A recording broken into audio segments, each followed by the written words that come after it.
السلام علیکم ناظرین، فیصل وائس یوٹیوب چینل پر خوش آمدید۔ ناظرین، شہر کا ماحول ایک سا تھا کہ ایک آدمی نے ایک باغ کی جاڑ جنکار سے کھجوریں چنی۔ ایسی کھجوریں صرف شہر کے اسی باغ میں لگی تھی، لیکن لوگوں کو اس کھجور سے کوئی رغبت نہ تھی کہ اس کھجور میں نہ وہ نرمی تھی اور نہ اس کا وہ ذائقہ تھا۔ رنگ بھی انتہائی گہرا اور دانہ بہت چھوٹا سا۔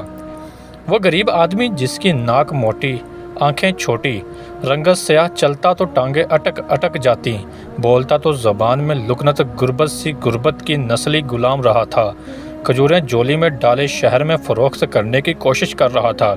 اس باغ کا یہ آخری پھل تھا جو اس آدمی کی جولی میں تھا شہر میں، لیکن کوئی ان کھجوروں کا طلبگار نہ تھا، یہاں تک کہ ایک فرد نے یوں آواز لگائی، اے بلال رضی اللہ تعالیٰ عنہ، یہ کھجور تو تجھ جیسی ہے، کالی اور خشک۔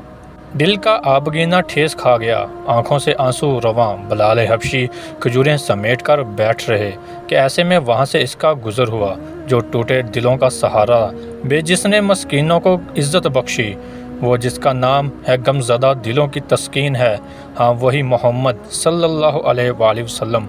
آپ نے بلال رضی اللہ عنہ سے سب ماجرا پوچھا تو آپ یوں گویا ہوئے، لوگوں، یہ کھجور اجوا ہے، یہ دل کے مرض کے لیے شفا ہے، یہ فالج کے لیے شفا ہے، یہ 70 امراض کے لیے شفا ہے، اور لوگوں، یہ کھجوروں کے سردار ہے۔ پھر یہاں بس نہیں کیا، فرمایا جو اسے کھا لے اسے جادو سے امان ہے۔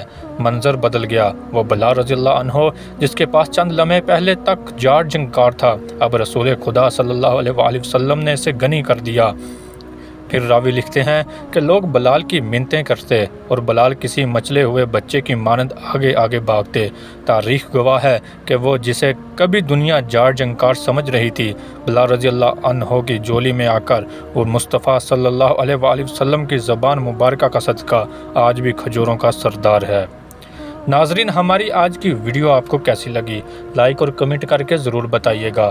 ملتے ہیں اپنی اگلی نئی ویڈیو میں، تب تک اپنا بہت سارا خیال رکھیے گا۔ اللہ حافظ۔